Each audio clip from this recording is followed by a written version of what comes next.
Paper फुटी पण दाखवली। या महाराष्ट्र सरकारचं दुर्दैव आहे, महाराष्ट्र सरकारचं दुर्दैव आहे आणि या महाराष्ट्राचं दुर्दैव आहे, या विद्यार्थ्याचं दुर्दैव आहे। त्याच्या आईला त्याला टीईटी कळत नाही, तो शिक्षण मंत्री झाला। काय त्याची व्याख्या करावं आणि कोणता माईचा लाल दीपक केदारला रोखू शकत नाही। कराळे साहेबांचा देवा भाऊ असेल, अरे 80 लाख लांडी बहीण गेल्या तर आता कुठला राहिला देवा भाऊ?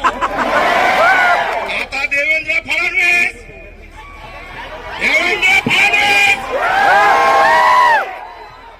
अरे काय येते हे नंबरे, हे काय शिक्षण मंत्री आहे?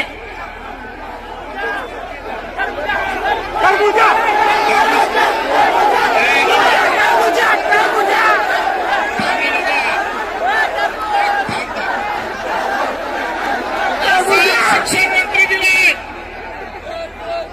ते आता परवा दिवशी कांदे सरांची भेट झाली दादा भुसेन सोबत। दादा भुसेन म्हणले, अरे ते सीबीएसईच्या पॅटर्न मध्ये छम्मा छम्मा काय टाकलंय? दादा भुसे म्हणताय ते काय असतंय? ते म्हणले अरे टीईटीचा पेपर फुटला। ते म्हणे कधी फुटला? अरे काय शिंदे साहेब, अरे एकनाथ शिंदे साहेब, शिक्षणाची थट्टा थांबवा। डॉक्टर बाबासाहेब आंबेडकरांचं शिक्षण जर हिरावून घेण्याचा प्रयत्न केला तर सत्ता हिरावून घेण्याची ताकद ही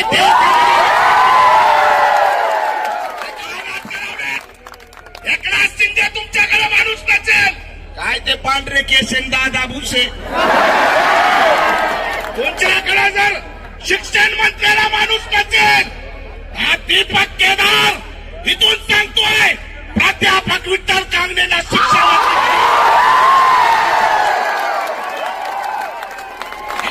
पेपर फुटतोय। शिक्षकाची घ्यायच्या आधी आमदार, खासदार आणि मंत्र्याची घ्या। अनुवादाची अवलाद शिक्षण संपवायला निघाली आहे, दुसरं तिसरं काही नाही। आणि म्हणून एकत्र या छत्रपती संभाजीनगरला आवाज दाबण्याचा प्रयत्न केला, आम्हाला स्टेज टाकू दिला नाही। फडणवीस 2029 ला तुला जर ट्रायलीवरती उभा नाही केलं ट्रायलीवर उभा करणाऱ्याला विद्यार्थी आहेत आणि जालिनवालचा बागचा हत्याकांड करता का? कोंडमारा करता का? आमचा श्वास दाबता का? लाज वाटली पाहिजे यांना विद्यार्थ्यांचा कोंडमारा करायला। पण लक्षात ठेवा, ताकदीने हे थांब ताकदीने हे आंदोलन यशस्वी झालंय। जोरात टाळ्या वाजून इथून टाकून द्या। सगळ्यांना रोखलं, विद्यार्थ्यांना धमकावलं, त्या अकॅडमीवाल्यांना सुद्धा धमकावलं, लायब्ररीवाल्यांना धमकावलं। पण ज्या वेळेस आणि म्हणून मित्रांनो, अभिजित तिपके इथं कॉक्रोच म्हणून आले, ते कॉक्रोच आहेत। त्यांना वाटत असेल अभिजित तिपके कॉक्रोच आहेत, पण चला इथं पॅन्थर उभा आहे, पॅन्थर। लेडीचा गोड घेतल्याशिवाय राहणार नाही।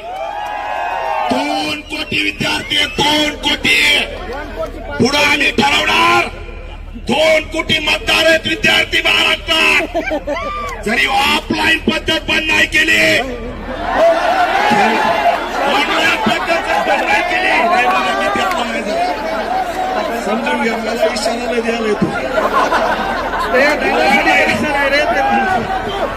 ऑनलाईन पद्धत बंद झालीच पाहिजे, ऑनलाईन पद्धत बंद झालीच पाहिजे, ऑनलाईन पद्धत बंद झालीच पाहिजे। ठेवा शेवटचं एक वाक्य आणि माझं भाषण संपवतो। मित्रांनो, विद्यार्थ्यांचा जीव घेणाऱ्या, पेपर फुटी करणाऱ्या त्या हरामखोरांचे घर जर तुम्ही बुलडोझरनी नाही पाडले तर पुढचा मोर्चा या पेपर फुटीवाल्यांचे घर बुलडोझरनी पाडायला आम्ही गेल्याशिवाय राहणार नाही. माती हिंमत झाली नाही पाहिजे करायला या हरामखोरांचं एन्काउंटर. काय एन्काउंटर होत नाही? अरे 27 विद्यार्थी आमचे मारतायत आणि ह्या सगळ्यांना VIP ट्रीटमेंट, करोडो रुपयाचा घोटाळा, ही सगळी साखळी शिक्षण संपवण्याची.